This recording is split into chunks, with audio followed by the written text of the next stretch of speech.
আবারও ইরানে ক্ষেপণাস্ত্র হামলা চালিয়েছে ইসরায়েল। দেশটির প্রতিরক্ষা মন্ত্রী এ ঘোষণা দিয়েছেন।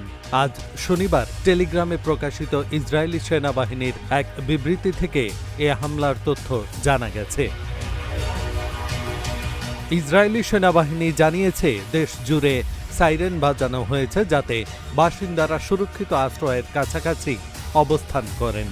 টেলিগ্রামে প্রকাশিত এক বিবৃতিতে সেনাবাহিনী জানায়, সম্ভাব্য ক্ষেপণাস্ত্র হামলার আশঙ্কায় জনগণকে প্রস্তুত রাখতেই এই সতর্কতা জারি করা হয়েছে।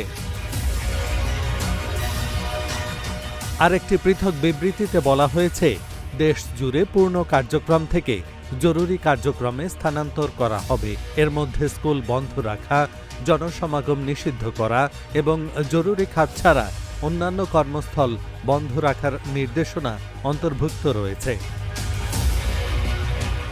এদিকে আল জাজিরাকে এক মার্কিন কর্মকর্তা জানিয়েছেন, ইরানের ওপর চালানো হামলাগুলো যুক্তরাষ্ট্র ও ইসরায়েলের যৌথ সামরিক অভিযানের অংশ হিসেবে পরিচালিত হয়েছে।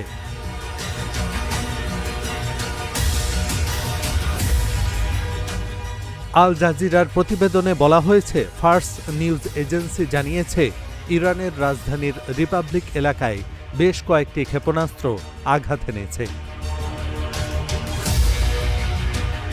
তেহরানের ইউনিভার্সিটি স্ট্রিট ও জমহুরি এলাকায় কয়েকটি ক্ষেপণাস্ত্র আঘাত এনেছে।